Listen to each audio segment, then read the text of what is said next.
Hi friends, CBG channel में आपका स्वागत है। फ्रेंड्स, जब हम गाड़ी लेते हैं तो गाड़ी के बारे में हम तमाम जानकारी जुटाते हैं। क्या इसके फ़ीचर हैं, क्या फंक्शन हैं, हम जो गाड़ी चलाएंगे कौन से एरिया में चलाएंगे, तो हम तमाम इसके जो फ़ीचर्स हैं उसके बारे में हम जानकारी जुटाते हैं। जो इसके पार्ट्स हैं उसके बारे में जानकारी जुटाते हैं।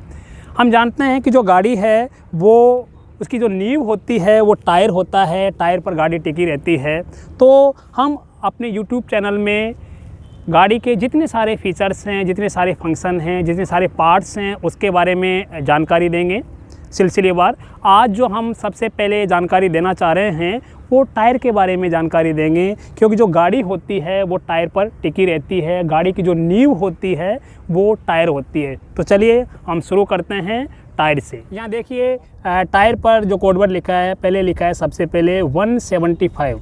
तो 175 है इस टायर की विड्थ है, इस टायर की चौड़ाई है। हम इसे इंच टेप से नाप भी सकते हैं। देखिए हम नाप के देखते हैं। ये देखिए, ये बिल्कुल 175 mm इस टायर की विड्थ है, टायर की चौड़ाई है। फ्रेंड्स, टायर जितना चौड़ा रहेगा उसकी जितनी ज़्यादा विड्थ रहेगी, गाड़ी की स्टेबिलिटी भी उतनी ही ज़्यादा रहेगी। जितना ज़्यादा चौड़ा टायर रहेगा उतनी ज़्यादा रोड पर टायर की ग्रिप होगी, उतनी ही ज़्यादा तरीके से जो टायर हैं वो रोड से चिपक कर चलेगा।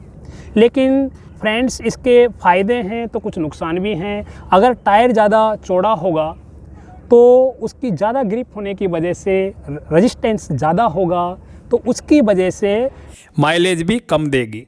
हमें ये डिसाइड करना होगा कि हमें माइलेज का ध्यान रखना है या गाड़ी की स्टेबिलिटी, सेफ्टी का ध्यान रखना है। फिर उसके बाद लिखा है 175 के बाद लिखा है 65। 65 ये mm में नहीं है, ये इसकी जो हाइट है, टायर की हाइट, इसको साइड वॉल कहते हैं, हाइट भी कहते हैं। तो इसकी जो हाइट है वो 175 का 65% है।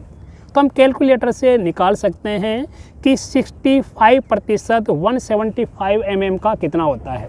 तो फ्रेंड्स, ये होता है, हम कैलकुलेटर से निकाल कर अभी देखते हैं। देखिए, तो ये आ रहा है 113.75 mm। हम इसको नाप भी सकते हैं, जो इसकी हाइट है, जो साइड वॉल है।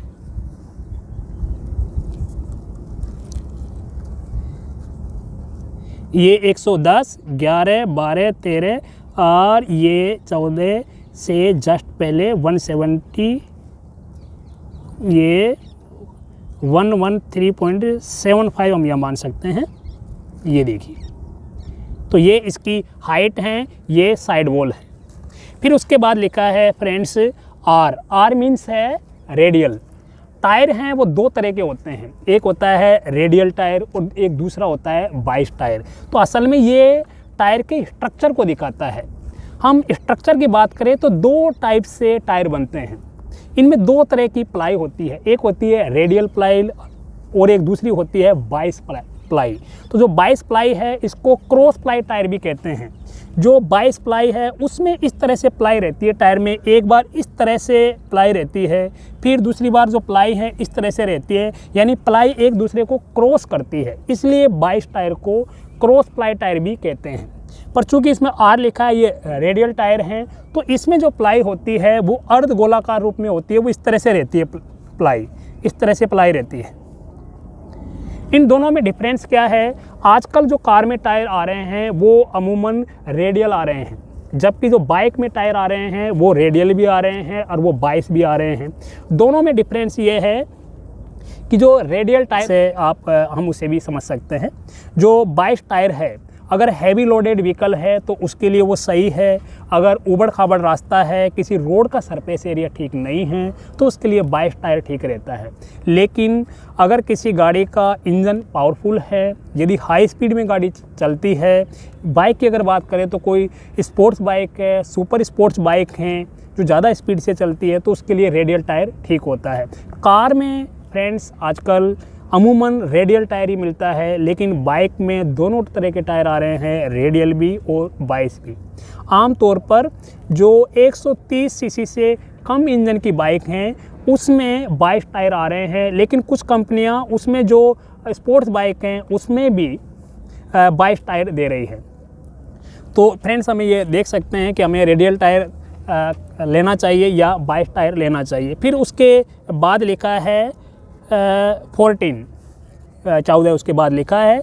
तो इसका मतलब ये है कि जो व्हील साइज़ है, जो रिम की साइज़ है वो 14 इंच हैं, यानी ये जो टायर हैं यह 14 इंच की रिम के लिए, 14 इंच के व्हील के लिए ये टायर बिल्कुल उपयुक्त हैं। हम जो रिम का डायमीटर है, इसका व्यास है, इसे भी हम नाप कर देख सकते हैं।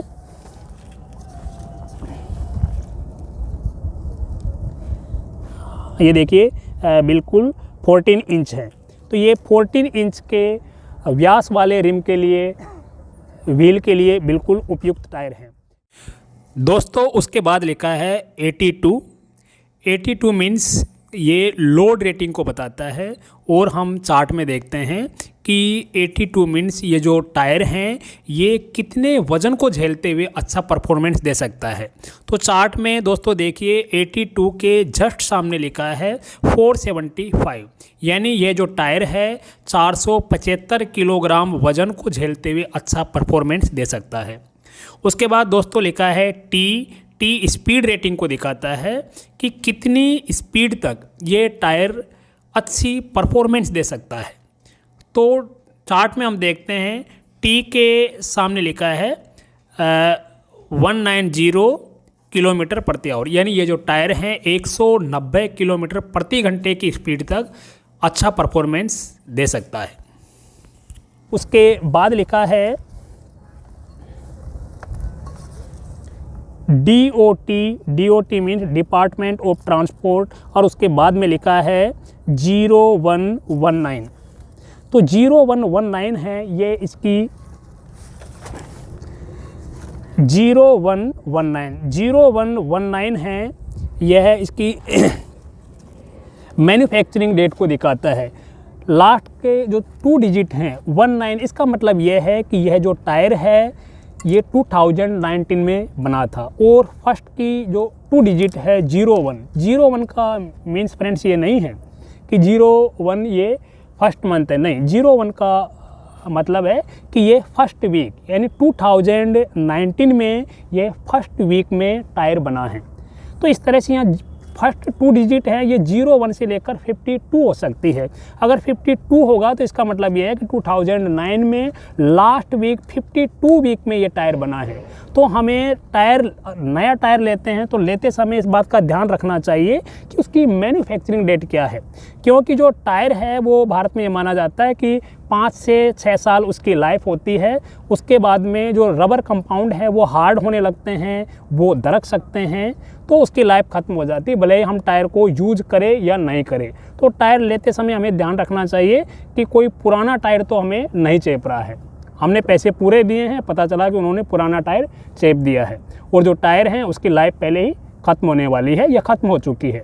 तो हम मैन्युफैक्चरिंग डेट का भी हमें ज़रूर ध्यान रखना चाहिए। दोस्तों वीडियो आपको कैसा लगा आप कमेंट करके ज़रूर बताइएगा। मैं पूरी कोशिश करूँगा कि कमेंट में आपके सवाल होंगे तो मैं आपके सभी सवालों के जवाब दूँगा। और आप बेल आइकन को प्लीज़ दबा दीजिएगा ताकि जो वीडियो बने सबसे पहले आप तक पहुँचे। यदि वीडियो आपको पसंद आया हो तो आप लाइक कीजिएगा, कमेंट कीजिएगा, शेयर कीजिएगा, सब्सक्राइब कीजिएगा। इसी के साथ आज का वीडियो हम समाप्त करते हैं। धन्यवाद।